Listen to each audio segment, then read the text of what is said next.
What's good, YouTube? This hood is really light. Giddy up!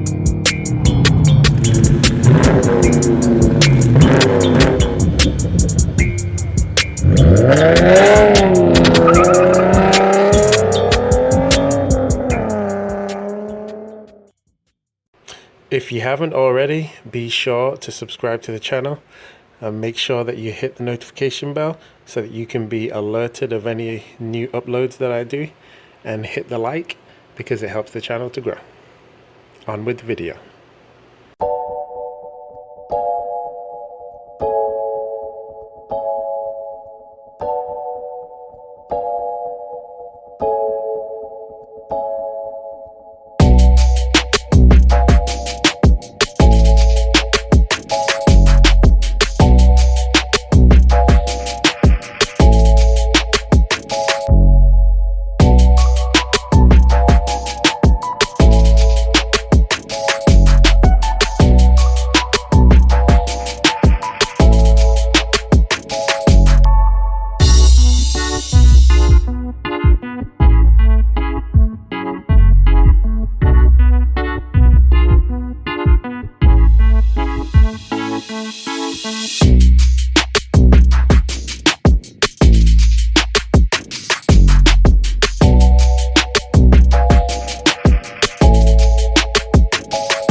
Guys, welcome back to Lawson's Car Reviews. Today I've got this 2021 EcoBoost Mustang with the black accent package. It basically is identical to the V8 that I just showed you the review of, except this one has the 4-cylinder in it. So as you can see it still has these P0 Pirelli tires, 255, 40, 19. They're blacked out, just like the other one. It's got the blackout on the wing mirrors with the turn signals in the wing mirror, and it's got the same size tire at the front. It's got the exact same heat extractors on the front of the EcoBoost Mustang. Honestly, if you don't know that much about Mustangs, you really can't tell the difference from the V8 to the 4-cylinder. This has the same tri-bar headlights, and I believe it still has the sequential turn signals. So if you stick the turn signals on while the car is on, you see it still does the sequential turn signals. Now, one of the big differences that you will notice is the exhaust note bit. You know, that's kind of obvious when you're comparing a 4-cylinder to a big V8. It has a large trunk, and this particular one also comes with the spare tire in the back, so definitely a good thing there. And just like the V8 that I just drove, this car has the all leather on the inside, so it's got a beautiful leather interior, and also has got the digital dash. And what I failed to show you when I did the V8 review is when you go through the drive modes, it actually changes what the dash does. So when I switch it, see normal, and then I go to sport, it changes up the dash. Then when I go to sport plus, stays the same, but when I go to track, changes the dash again, basically to make the tachometer the main focus. And then you've got track, then you've got drag strip mode, which also has the tach as the main. And then you go back to normal again, or you snow wet, but then you go to normal, changes the dash up again. Still got the awesome Sync 3 system, same size glove box. I mean, it's identical to the V8 minus the engine. Really nice infotainment center, very easy to use, and you've still got the heated and cooled seats, which I am enjoying very much today because it's pretty darn warm in Missouri. Let's go ahead and take a quick sneak peek under the hood, and I'll show you that.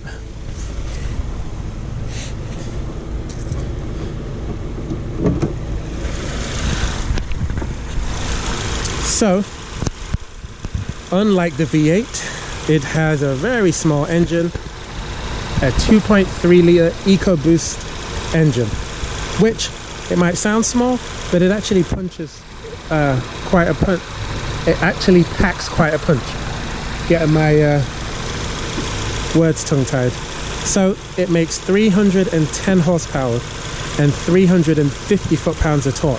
So if you actually compare it to my Camaro, it makes quite a bit more torque. My Camaro only makes 280, so it makes way more torque but less horsepower, and you do feel that this car does get off good off of the line, but when it comes to horsepower on the top end and in the mid-range, that's where it dies off. So I can totally tell that my Camaro is faster at the top, but this is faster off the line. But look at it, it has a great presence, a great stance to it. Love the wheels, love this color. Really, really nice color. It's called carbonized gray. This particular one, $38,665, and it's got a few extras on here, and it's really nice. Gas mileage 25 combined, but 32 highway, 21 city. So that is pretty good for a car that makes this much power, I must say. Really nice interior, super comfortable, lots of leg room, and it drives nice. Now its 0 to 60 time is around 5.1 seconds, quarter mile time and all that. I'll put it on the screen, and I believe its top speed is the same as the V8, which is 155 miles an hour. Top speed in my RS Camaro and the SS Camaro is also 155 miles an hour, unless you take the governor off. So let's do a quick exhaust clip and then we'll get moving.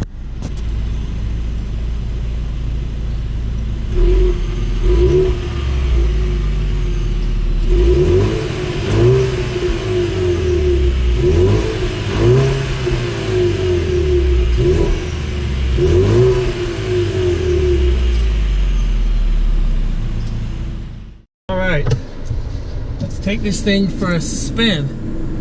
Setting out in the 2021 Mustang EcoBoost 2.3 liter 4-cylinder. So how does it drive?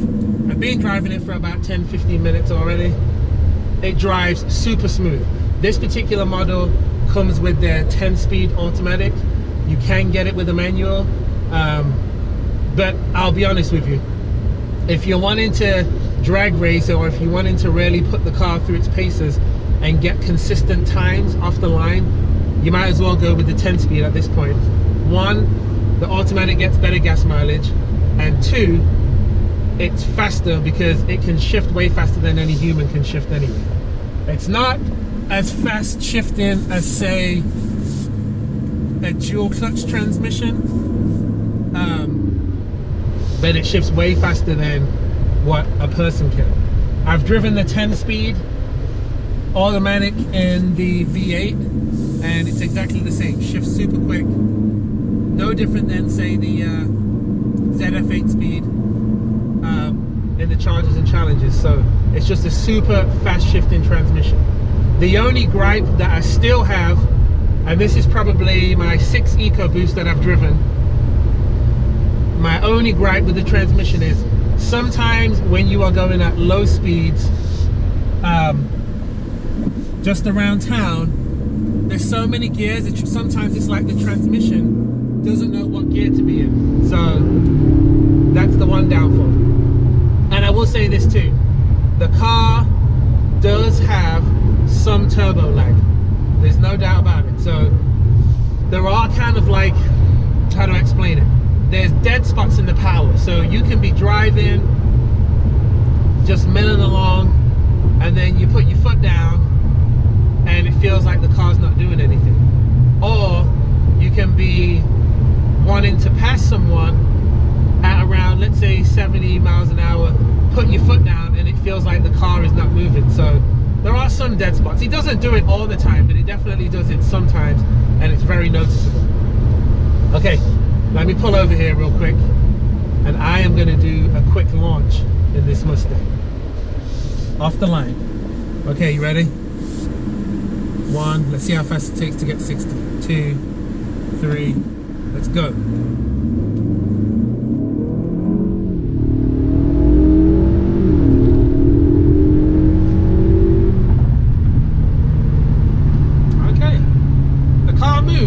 Definitely moves.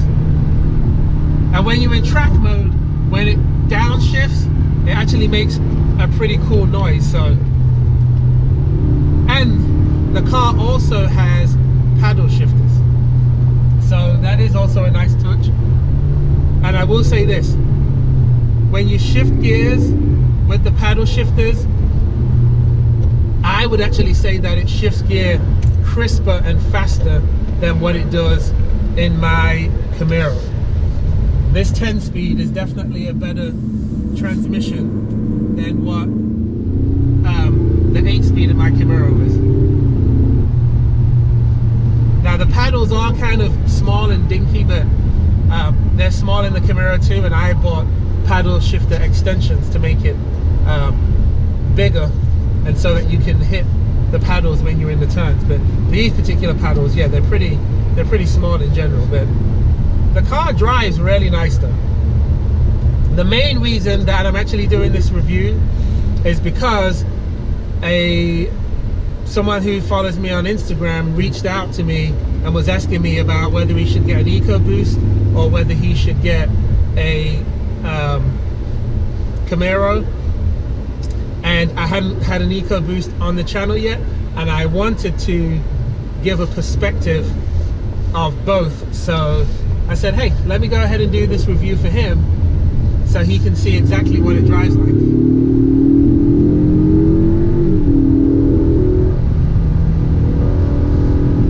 Okay, turning onto the highway now, so let's see, let's give it the beans a little bit.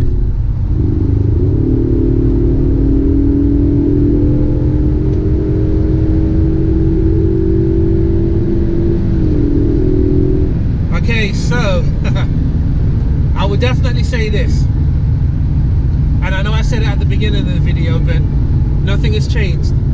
This car is definitely slower than my Camaro in anywhere from, I would say, 30-40 miles an hour up to say 60. They're very similar, but everything past that, it feels like my Camaro's got a lot more juice up top. On the positive side, with this particular car, being a turbo, you can definitely tune it, you can definitely make it way faster, and there's a bunch of mods that you can do. And Mustangs always have you know, a long list of manufacturers that make aftermarket parts, so you can always make this car faster. You probably will void the warranty if you start doing that stuff, but just so you know, in the future, if one of you decides to buy a used one, you can make this car really, really quick. You can make it way over 400 foot-pounds of torque and close to 400 horsepower. And remember, the car at the light at the front of the car, because the engine is so much lighter, because it does not have a V8, that means the car's handling will be pretty nice up front too. So, but this was just a quick review, just a flash in the pan review, because I didn't really have that long with the car, but I wanted to get a feel of it again, just to see how different it was from the V8 that I did the other day.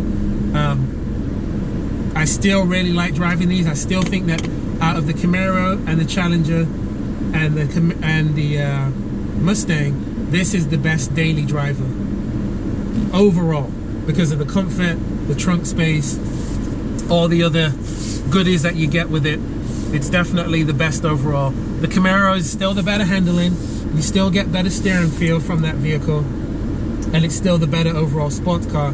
And then the Challengers are basically the 21st century muscle car, because everybody knows that the Hellcats, the 392s, and the regular RTs, they're just great cars, great cruisers, and they're very comfortable. So I'm going to put my Lawson score up on the screen, bing, right here. And thank you for watching, and I'll see you in the next video. Don't forget, guys, smash the like button, smash the subscribe button, and smash the share button, and leave a comment because it helps the channel to grow.